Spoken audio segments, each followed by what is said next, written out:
Hello and welcome to Nationwide on the network service of the NTA. We're glad to have you join us once again.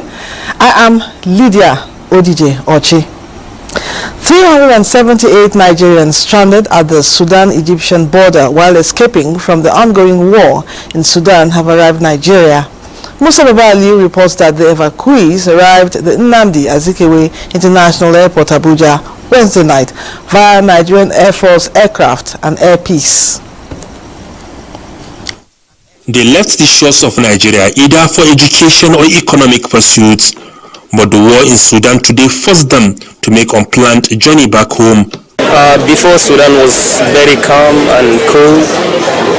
It was after this war, Sudan became something else, which we don't expect it to be. You see now my baby now, her eyes, she has problem with her eye.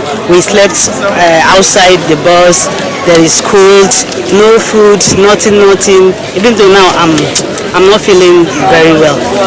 The 378 evacuees making up the first batch on board Air Peace and the Nigerian Air Force aircraft arrived at Nnamdi Azikiwe International Airport, Abuja, some minutes past 11 p.m. local time on Wednesday.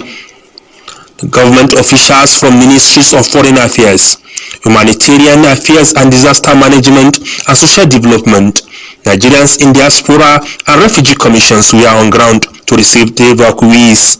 They've gone to a very traumatized period, but we're glad and we give thanks to Almighty Allah that all of them are back safely. No life was lost. We can always do better as a government, as a people, but we're glad that at the end of it all, we're going to have everybody back, and the worst part is over. So from the welcoming to the psychosocial support to the immediate needs that they may require, like accommodation, transportation, to ensure that they are well settled back home. That's all part of our responsibility. Their families were also on ground appreciating the government's effort. Alhamdulillah, you know, our Nigerian students and children had a very good home training. Despite all the troubles and suffering, when you ask them, how are you, they say, Mommy, I'm fine. I'm fine. Some of the evacuees were reunited with their families immediately, while others were under the care of the Ministry of Humanitarian Affairs and Social Development, pending the time they will go to their homes. From Nnamdi Azikiwe International Airport, Abuja, Musa Baba Aliyu, NTA News. In the course of the bulletin, we hope to be joined by Iman Suleiman Ibrahim, Federal Commissioner, National Commission for Refugees, Migrants and Internally Displaced Persons, to talk more on the evacuees from Sudan. But now, let's go over to Lagos, where Hingino is standing by with more stories on Nationwide. Hello, Hingino. Thank you, Lydia. While Ghana is seeking the assistance of Nigeria in the quest to build a robust cabotage policy, key players see the move as a path to the actualization of the Coastal Voyage Code system, where indigents of 22 countries in the region can easily work and sail. Michael Olale reports that for prompt disbursement of the Cabotage Vessel Financing Fund, Nigeria is comparing notes in the area of interest rate and guidelines. From propounding the forced suppression of piracy and other maritime offences law in the region to designing an integrated security and waterways protection infrastructure, Nigeria is constantly offering solutions to maritime needs. This visit by members of Ghana Maritime Authority is to learn from the craftsmaster on how it is seamlessly and strategically implementing its cabotage policy. We better to learn firsthand the challenges Nigeria went through, so that we wouldn't need to go through the same. And if we are able to start like that, we will go faster than even Nigeria, because Nigeria had to do a lot of revision along the line. The Director General of the Nigerian Maritime Administration and Safety Agency stressed on the readiness to support Ghana in promoting sustainable development while growing digital capacity in line with global demands. It will be interesting to know that there has been an increase in the number of local participation in our maritime domain since the advent of the Cabotage Act, as about 68% of the vessels trading within the country's maritime space are Nigerian flagged. On the disbursement of the fund, the agency said the federal government is still weighing the interest rate and guidelines proposed by the lending companies, but assured that any conditions agreed will favor stakeholders. We want single digit, we got single digit, 8.5%, but we are asking them to go down again. The impact for member nation is improved economic development, employment, availability for seafarers within the region. Both countries agreed that with a uniform cabotage policy in place, the region will increase fleet capacity while equally creating opportunities. Lagos, Michael Olaleye, NT News. Talking health now.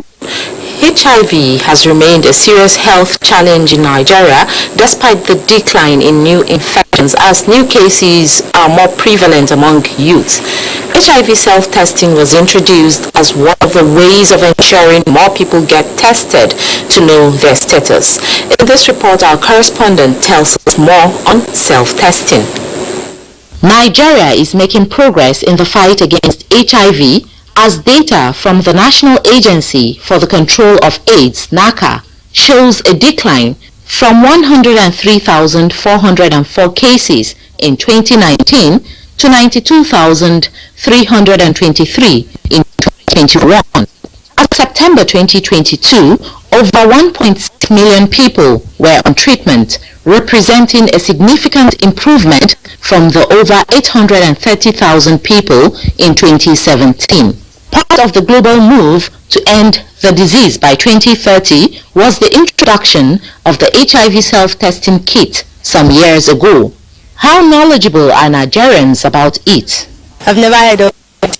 I've actually seen a kit before. I don't know that I can test at home. HIV self-testing is not new in the country. It gives a person privacy as one can conduct the test alone without supervision.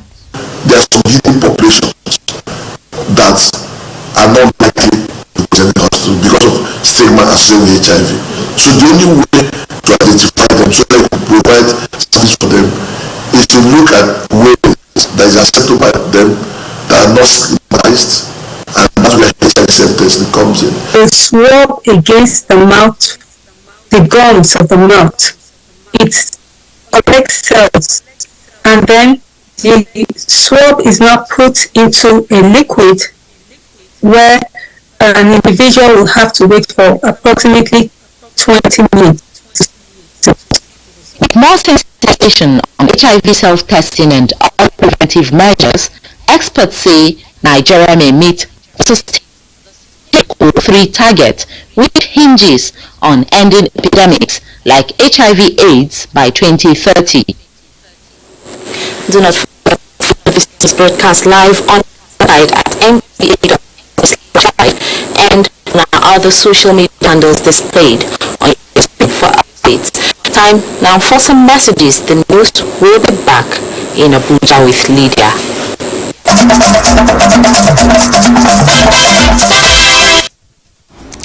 Welcome back and thank you for staying with us. I am being joined by Iman Suleiman Ibrahim, Federal Commissioner, National Commission for Refugees, Migrants and Internally Displaced Persons. I told you she would join us and she's right here. You're welcome to Nationwide. Thank you for joining us. Thank you so much. Okay. Now tell us, what is the condition of the first batch of Nigerians returning from Sudan, and what is the plan about going forward concerning them? First of all, we have to give thanks to God for their safe return home, the first batch. And most of them have joined families, they've united with families, and the rest will proceed to their various states today. And we're intensifying efforts to make sure that all of the evacuees are back home safely. Okay, talking about their health condition, can you say anything about that? Yeah, some had a few health challenges. On spot at the airport, we had the port health to give them the initial health assessments. And thank God they're back home. I'm sure if they need any additional health support, they'll be able to get it from our various hospitals. Okay. But like a peculiar story that I experienced of a girl who broke her glasses is also a medical health emergency. Okay. And we're helping her to get it fixed because she doesn't live here, she lives in Lagos. All right. That's why she has her optician. Okay. Are there any specific arrangements for mothers and pregnant women among the returnees? Like I said, every evacuee has the distinctive need. We work with them to give them the much needed support to ensure that they are settled and well rehabilitated back home. Okay. Now I would like you to tell us more concerning support being provided for the returnees. What kind of support aside probably cash? I must say there was a great show of teamwork yesterday on arrival. They had a befitting reception. So in line with the reception protocols, everything was factored in. They were accommodated. Those that needed that particular facility got it. And they'll be getting some psychosocial support and any additional support that they might need. Every evacuation scenario have a distinct need. So we work with them to see that they get the much needed support. Okay. And so far, was there any or were there cases of Nigerians that were born in Sudan and had never been to Nigeria before, coming here to Nigeria for the first time? In this batch, I didn't see any because I interacted with a few children and they've come home severally. But in most cases, we do find Nigerians that were born abroad in a worse scenario whereby they would have to come home with family for safety. All right. Now, how is the Commission facilitating the reintegration of the returnees with their families and the society? You know, because of this set of evacuees, most of them are students, so majority of the parents were at the airport to collect their children, to unite with their wards. And those that didn't live in Abuja were being hosted in hotels. And in collaboration with the NTA Foundation, 100,000 was given to each returnee, each evacuee, for their tickets back to their states. Okay. And other additional support, like I said, it is tailored fit. So as the needs arises, they will get the much needed support. Oh, okay. Now, when should we expect the next batch of returnees? Like I said, plans are in process. Most of them are out of, every Nigerian is out of danger. Every Nigerian in Khartoum is out of danger. Some are in Argin, some are in Port Sudan. And all the necessary arrangements are in top gear to ensure that they're back home safely and in dignity. Yes, I'm sure Nigerians are very delighted with the news you're giving us concerning Nigerians from Sudan. Well done, and I know there's a lot of work to do as we expect the next batch of returnees. Thank you also for your support. Thank you so much. And I must thank the leadership of my minister, the Minister of Nigerian Affairs, Foreign Affairs, and also the chairman of the evacuation situation room, the permanent secretary of the Nigerian Affairs Ministry, for their commitment, and also all staff of the operating agencies that ensured that these children are back home in safety and in dignity. Thank you so much for joining us on Nationwide. We've been talking to Iman Suleiman Ibrahim, Federal Commissioner, National Commission for Refugees, Migrants, and Internally Displaced Persons, giving us update on evacuees from Sudan. Moving on, the 7-day ceasefire agreed upon by the warring parties in Sudan seems to have been violated as gunfire, looting and explosions ripped through the capital Khartoum early Thursday. United Nations Secretary General Antonio Guterres says the International Committee has failed in Sudan. Details with Kolo Mohammed. As the latest ceasefire expired at midnight Wednesday, The regular army said it was ready to abide by a new 7-day truce agreed with South Sudanese mediators, but there was no word from its foes in the paramilitary Rapid Support Forces RSF. Reports say loud explosions and exchanges of gunfire filled the air Thursday morning in Khartoum. United Nations top humanitarian official Martin Griffiths made a lightning visit to Sudan to try to negotiate safe passage for aid and aid workers after 6 trucks of food supplies from the World Food Programme were looted on their way to the war-torn western region of Darfur. The UN chief, Antonio Guterres, told reporters in Nairobi that the UN was taken by surprise by the conflict because the world body and others were hopeful that negotiations towards a civilian transition will be successful. The Refugee Agency has already affirmed that more than 100,000 people have fled and 800,000 people might flee the country in the coming days and weeks. The fighting needs to stop.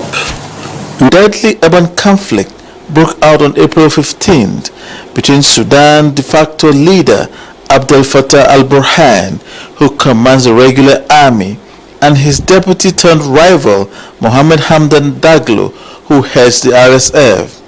At least 550 people have been killed and 4,926 wounded. However, the UN chief says a country like Sudan that has suffered so much cannot afford a struggle for power between two people. Kolo Muhammad, NTA News. Away from the Sudan conflict now. The minority caucuses of the House of Representatives, comprising returning and newly elected members of opposition political parties, have resolved to select from within the caucuses candidates to vie for the offices of the Speaker and Deputy Speaker of the 10th Assembly. An 11-man committee is being set up to drive this agenda and scout for credible persons to contest the offices of presiding officers. The caucuses observed that, being in the greater majority with more than 180 members, the coalition will ensure unity and progress in the next dispensation. The minority caucuses has membership drawn from 7 political parties. We now go over to Enugu for more on Nationwide, and Chinenye is standing by. Hello, Chinenye.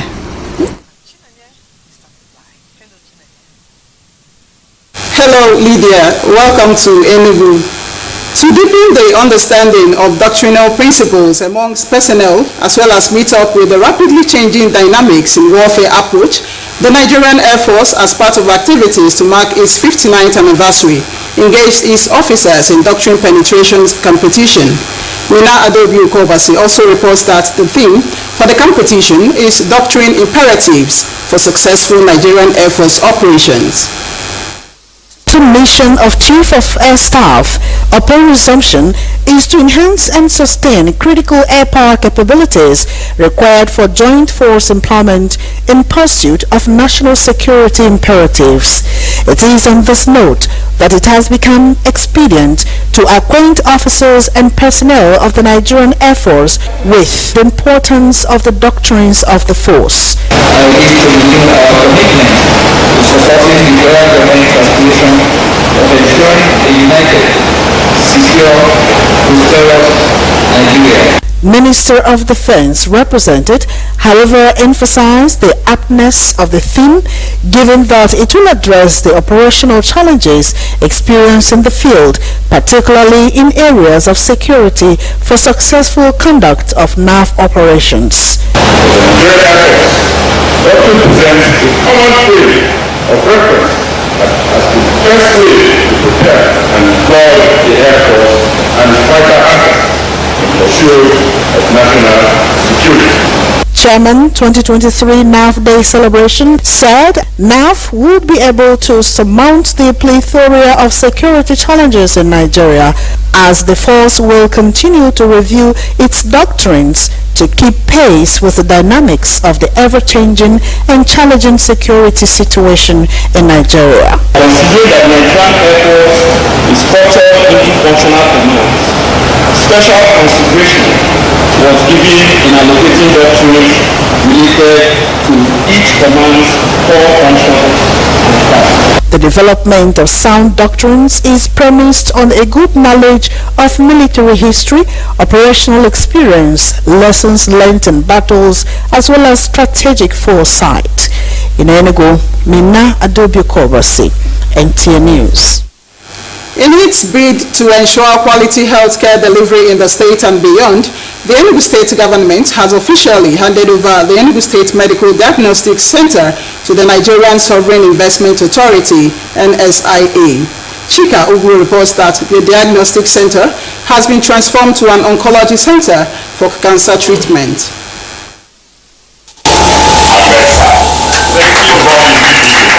The idea behind the handover of the Enugu State Diagnostic Center to the Nigerian Sovereign Investment Authority, NSIA, is to deliver quality healthcare services, engender medical tourism, and elevate the center to a world-class diagnostic center. We made no hesitation in fast-tracking its consummation because it is in sync with our commitment to deliver quality healthcare services to our people. The NSIA's mandate, which is to receive, manage and invest funds on behalf of the various levels of government, is committed to providing excellent, efficient, quality and affordable healthcare services to patients, hence the handover for upgrading and utilization of the diagnostic center. We bring together the capital, the expertise, the will and the boldness to make visions available and to actualize these visions in record time. We intend to operate the center using state-of-the-art equipment so that both patients and nearby hospitals are supported with accurate and timely medical results. Governor Ugwanye and staff of NSIA inspected the facility. Enugu State will become the first oncology center in the southeast zone and will join Lagos, Kano and Umuahia to become a diagnostic center by NSIA. In Enugu, Chika Ugu, NTA News. And those are the stories from Enugu. Lydia, it's back to you in Abuja for the continuation of Nationwide. Thank you, Chinenye. The Chief of Army Staff, Lieutenant General Umar Farouk Yahya, says the Nigerian Army will continue to give priority to adequate training and retraining of its personnel to enhance their capacity in protecting the sovereignty of the nation. The Army Chief was speaking during the inauguration of the Manual War Gaming Center at Chadok, Mina, Niger State. Named after him, Fatima Aliu completes the report. The Chief of Army Staff, Lieutenant General Farouk Yahya, was at the Training and Doctrine Command of the Nigerian Army to inaugurate some completed projects at the cantonment. One of the most fascinating is the Lieutenant General Farouk Yahya Manual War Gaming Center, constructed to provide a platform for testing war tactics and strategies. Also inaugurated were the Works Production and the Artillery Brigade Medical Centers, which the Army Chief says will take care of medical needs of its soldiers around the country. We are not relenting in anything we can do to improve our medical facilities. As we speak, a lot of our operations and medical is being done here in Nigeria. We are also relating with others outside country where now we can relate with them and interface and see sometimes how we can evacuate there if need be, also bring them here to do the evacuation. The effort is to improve also our competence and skill in handling. The visit was rounded off with the inauguration of the Chadok Commander's official residence, where he used the forum to reiterate the commitment of the Nigerian Army to continue to protect the sovereignty of the nation. In Mina, Fatima Aliu, NTA News. Meanwhile, Nigeria's military and Borno state government disarmament, demobilization and reintegration program is succeeding as insurgents lay down their arms and surrendering, with significant peace being enjoyed in the state and the northeast in general. Borno State Deputy Governor Umar Usman disclosed this during an interface with course participants of the National Institute of Security Studies who are in Maiduguri, the Borno State capital, on a study tour. Ramuna Garba reports. The participants Syndicate 3 of Executive Intelligence Management Course 16, 2023 of the National Institute of Security Studies Abuja were drawn from 35 organizations in the country and 4 African countries undergoing 10-month course with the theme Globalization and Regional Economic Integration for Sustainable Development in Africa.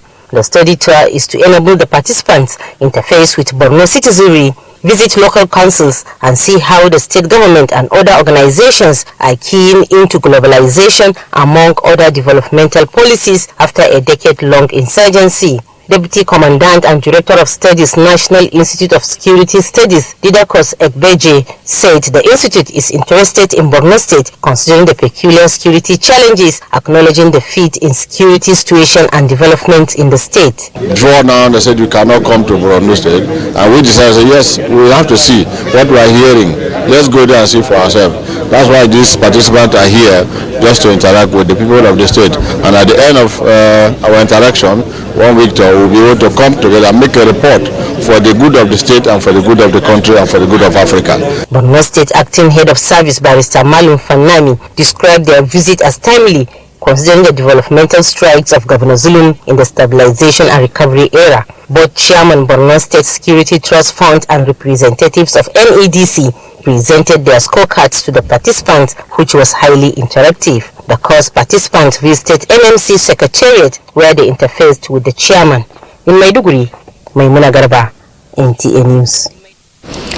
Persons who derive joy in sabotaging the nation's economy will be made to face the full weight of the law. Flag Officer Commanding Eastern Naval Command, Rear Admiral Olushola Oluwagbire, gave this warning during his familiarization visit to naval facilities in Akwa Ibom State. Kevin Samuel was there.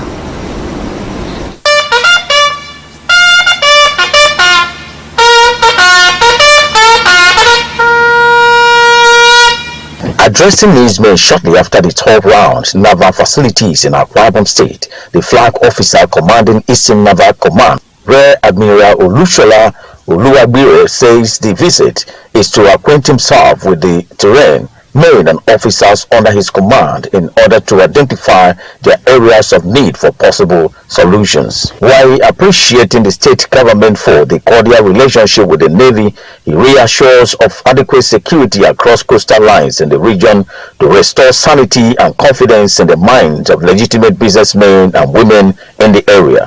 The issue of concerns of insecurity out at sea, we also talk with commanders, and we will jig our operations to make sure that the boats are out there as they should, and they should be more alert as they've always been doing. But there's one aspect of security that most people fail to understand, that is it's not only the security agency's business, it's everybody's business. So if you see something, share with the security agency so that they can help everybody better, because the all of society approach, and that together we will do it and make the waters safer and better. Places visited were the Forward Operating Base, Ibaka, proposed Nigerian Navy Girls Secondary School, Ona Naval Military School, Ikontuen, NNS Jubilee, among others. In Uyo, Kevin Samuel, NTA News. The Nigeria Police Force is to commence the process of constructing a befitting accommodation for senior police officers.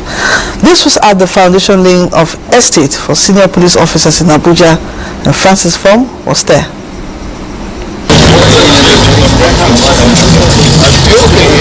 It is the foundation laying of modern police station and the construction of 40 units of 5-bedroom trust duplex and a boys' quarters each for serving senior police officers at Wuse Zone 6 in Abuja.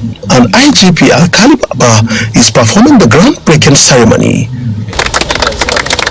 The partnership between the force and Brains and Hammers is expected to see to the completion of the estate in the next 3 years.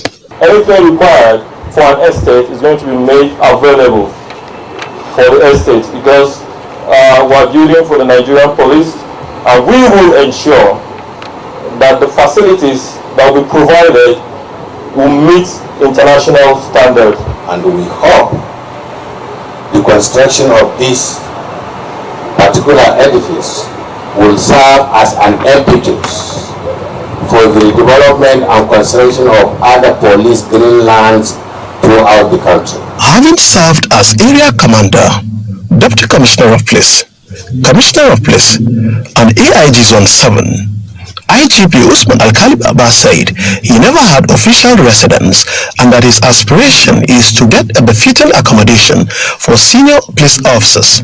And we hope you people will go into this construction in others, so that if we don't see, some others will see and realize that we have laid a process for others to continue. This is the first breaking ceremony we are doing. We are also going to do the one of Ghana Street with another developer. Technical staff of the Force Property Development Construction Company and Brains and Hammers is expected to collaborate in the construction of the modern residential houses on an expanse of land totaling about 4.546 hectares of land. Francis from NTA News. The President-elect of the Federal Republic of Nigeria, Bola Ahmed Tinubu, has described the provision of the Magistrate Court Complex and other incentives to judicial officers in Rivers State as another way of curbing corruption among judicial officers. He made this known at the inauguration of the Magistrate Court Complex constructed by the Rivers State government in Port Harcourt. Ogedi Nyekwere reports. Of the Justice Ichendo Magistrate Court Complex is a response to the delay witnessed in the speedy dispensation of justice and delivery of criminal administration in the state. This has been attributed to the non-availability of adequate courtrooms for magistrates to sit and attend to matters. Part of the objectives of this project by the Rivers State government is also to help decongest the High Court premises.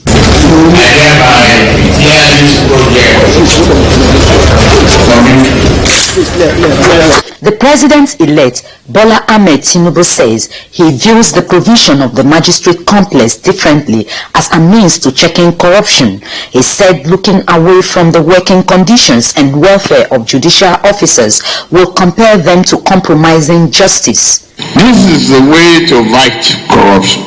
You don't expect your judges to live in squalor, to operate in squalor, to dispense justice in squalor. This is part of the changes that is necessary in our policy think tank. Governor Wike is elated that he was able to start and complete the magnificent edifice, but worried about its maintenance, given the poor maintenance culture in the country. Hope in the next 6 months it will still be like this. When you enter into the courtrooms, the air conditions will be working.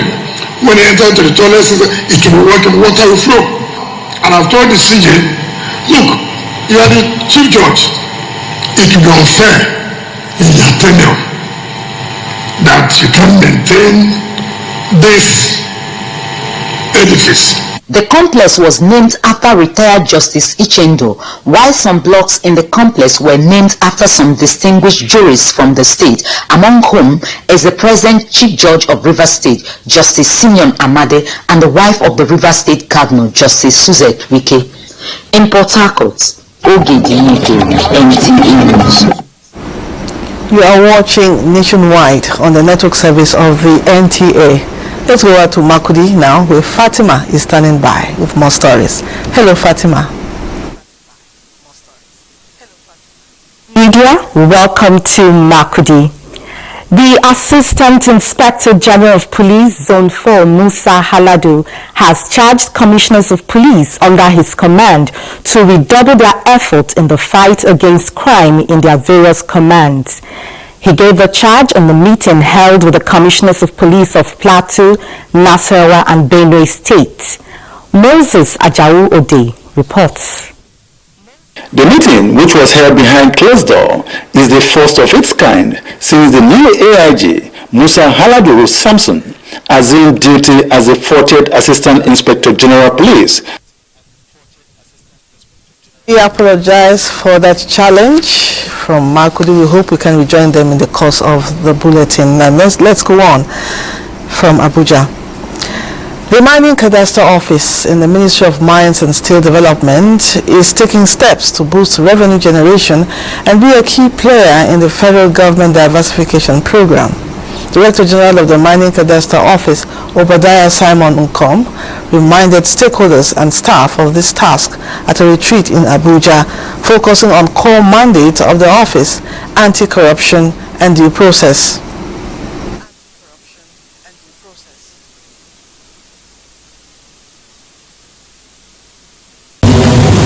We are very much aware that in the course of diversification, the mining sector has been identified as one of such. And because of that, over the years, the mining cadastre, in terms of productivity, in terms of revenue generation, from 2019 to date, has been able to unrelentlessly ensure that they break the previous year's records of revenue generation. MCO could be a channel of espionage. Of course, you know that the people that come to seek licenses, a lot of them are expatriate companies, and they could just be using you to advance their espionage goals. If those are promoted in process, especially for government, follow the rules. It's always tempting not to follow the rules of government, but as a public servant, you don't want ICPC, you don't want EFCC invitation, follow the rules of government. It may appear cumbersome, it may appear delaying the process, but just try and follow the process. As major revenue generating agency in the Ministry of Mines and Steel Development, the Director General promised not to spare any effort in ending illegal acquisition of mining licenses and revoke dormant ones. We took another break. The news continues afterwards. Don't go away.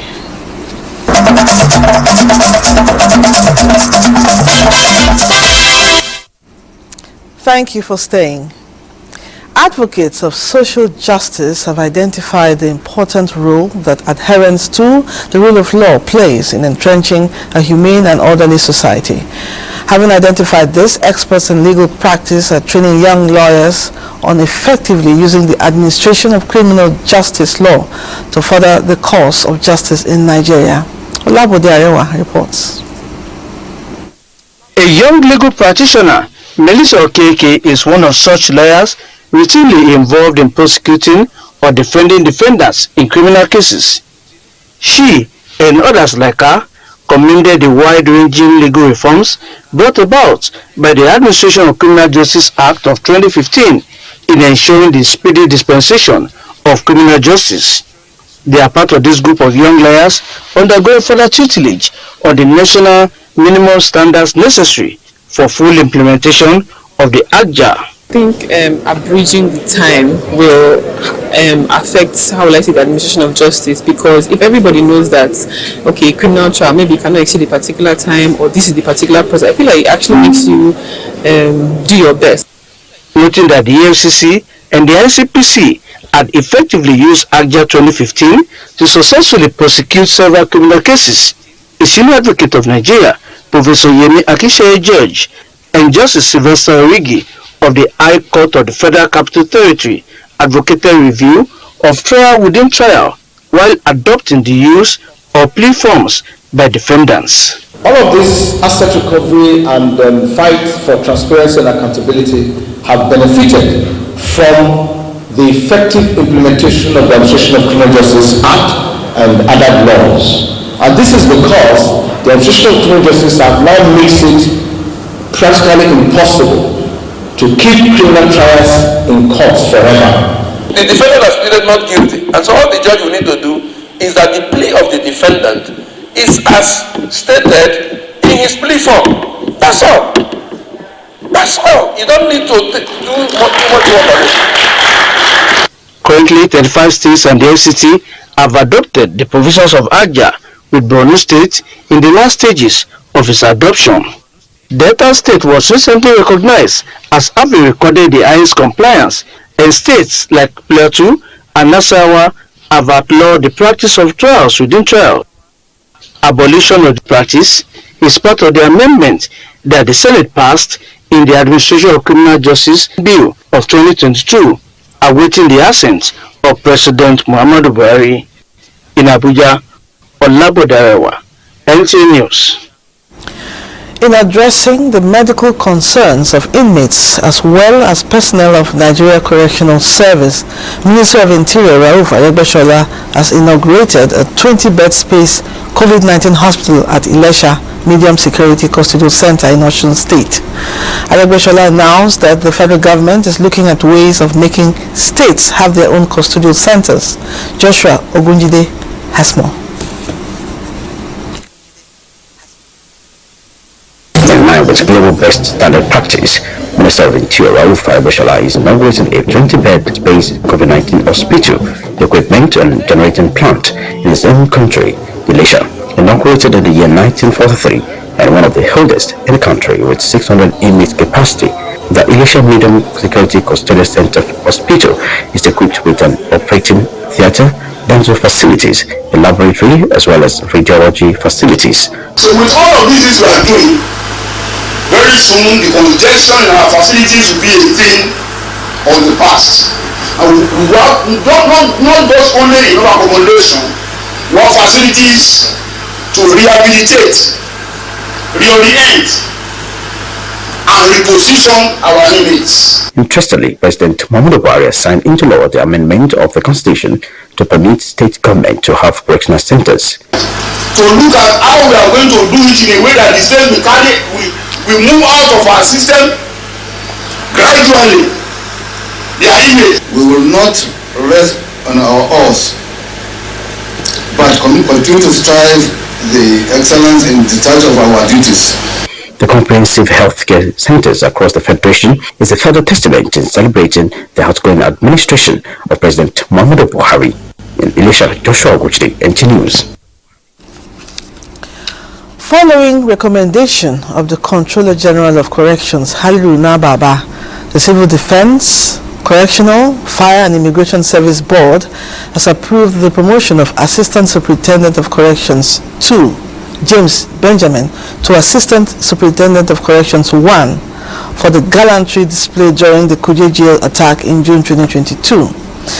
The Controller General, who was represented by the Deputy Controller General covering duty in charge of the Directorate of Human Resource, Ahmadu Adamu, said the service is poised to recognize and reward the commitment of its personnel in the discharge of their duties.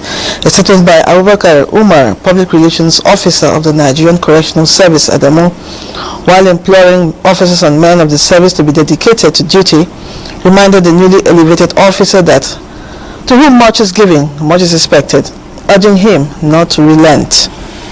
Assistant Superintendent of Corrections 1, James Benjamin, was recruited into the service on the 6th of August 2012 as Assistant Inspector, and until his present promotion was an Assistant Superintendent of Corrections 2. The House of Representatives has asked the Independent National Electoral Commission to develop a mechanism to remove deceased and fictitious voters from its register. This, it says, will make the electoral process more credible and transparent. This is sequel to a motion from Leke Abejide in which he observed that during the recently conducted general elections, names of deceased persons were among those displayed on the list of registered voters. The House urged INEC to provide a software that could enable families report the demise of their registered relations to effect delete, and that a process for verification be put in place to fish out multiple registration during continuous voter registration exercise. The National Population Commission, NPC, says the 2023 census project remains on course with intensive advocacy, even with the postponement of the national headcount by the federal government to a later date. The NPC chairman, Nasir Issa Kwara, and his team arrived in Ilorin, the Kwara State capital, for a 2-day census enlightenment and engagements with population managers, as well as residents of the North Central State on the 2023 census methodology and seeking cooperation towards achieving an accurate and credible head count. At a separate meeting with the Deputy Governor of Kwara State and the Emir of Ilorin, NPC Chairman Nasir Issa Kwara speaks on the level of preparedness with successes on all pre-census activities. So we have efficiency and we have accuracy because the data to be generated will be verifiable. It will get to a stage now that a lot of manufacturers will come to you for data and they will pay for it. And now they're going to conduct census. It's going to be an advantage for NPC and for Nigeria. It's not that we are not ready. We are already more than 100%. It's determined by the government that if we elongated a bit, we get the regulatory and the guidance through the external assignment to succeed and improve on the task effort. The Emir believes postponement of the 2023 population and housing census, earlier scheduled for 3rd to 7th May 2023, to a date to be determined by the incoming administration, is necessary to actualizing verifiable data and praise a hitch-free national headcount. Every society has cherished cultural values and norms that are associated with it. In Nigeria, this seems to be fading away with negative consequences. Good news is, the National Council for Arts and Culture is redirecting the attention of youths to these eroding cultural values. After all, the future is theirs. Orinayaka Loka reports that this was the thrust of a sensitization workshop on culture, peace, and national rebirth organized by the Council in Abuja. In the olden days in Nigeria, some practices like transgender were considered a taboo and never to be discussed openly. Nowadays, practices like transgender, money rituals, quest for quick money, and the praise for it without bothering about the sources are on the increase with open acceptance. For the custodian of Nigerian's cultural heritage, and the body is saddled with the responsibility of propagating its cultural values and morals, the National Council for Arts and Culture said this trend must be checked, and the youth mostly involved in such acts sensitized on its negative consequences. Give this orientation of looking inward. The cultural resources of this country, no country in Africa has like Nigeria. We are Nigerians not by accident. It is by the divine arrangement of God. And our destiny is one and the same. We are not in denial of the problems of this country. We will need stronger institutions. Director General, National Council for Arts and Culture, Olusegun Roshere, says the youth are the greatest assets and the driving force of the development of the nation and should not be allowed to derail. We must respect each other's culture and trust each other, believe in each other, patronize each other. Nobody will do it for us. There is no foreigner that can make Nigeria great. It is our duty as Nigerians to make the country great. The workshop with the theme Culture, Peace and National Rebirth and agenda setting is aimed at repositioning Nigeria on the path of growth and development. Oyinaya Kaloka, NTA News. Next is Sports Update with Chukunonso Nwabweze as our guide. Minister of Youth and Sports Development Sunday Dare Wednesday in Abuja received the Best Performing Minister Award at the 2023 Nigeria Sports Philanthropists and Nigeria Sports Governors Merit Award ceremony in recognition of men and women who have contributed to the growth and development of sports in the country. Other award recipients include President of the Nigeria Olympic Committee Habu Gumel, Edo State Governor Godwin Obaseki, his deputy Philip Shaibu, amongst others. The immediate past Director General of NTA, Yakubu Ibn Mohammed, and the CEO of NDLEA, Buba Marwa, represented, served as guest speakers at the event. The NTA collaborated with the LMC and transmitted matches of the Nigerian Premier League virtually for free. That was a form of sports philanthropy, because when we computed the expenditure on the part of NTA in terms of airtime, our equipment, we discovered we had expended almost close to ₦500 million. That was our contribution. They've been supporting this industry for a very long time without appreciation. So we need to appreciate them, and the appreciation is to encourage them and bring in more people to support the industry. Meanwhile, all is set for the 4th Nigeria Tennis Federation VEMP National Open Tennis Championship holding at the Package B of the Moshood Abiola National Stadium, Abuja.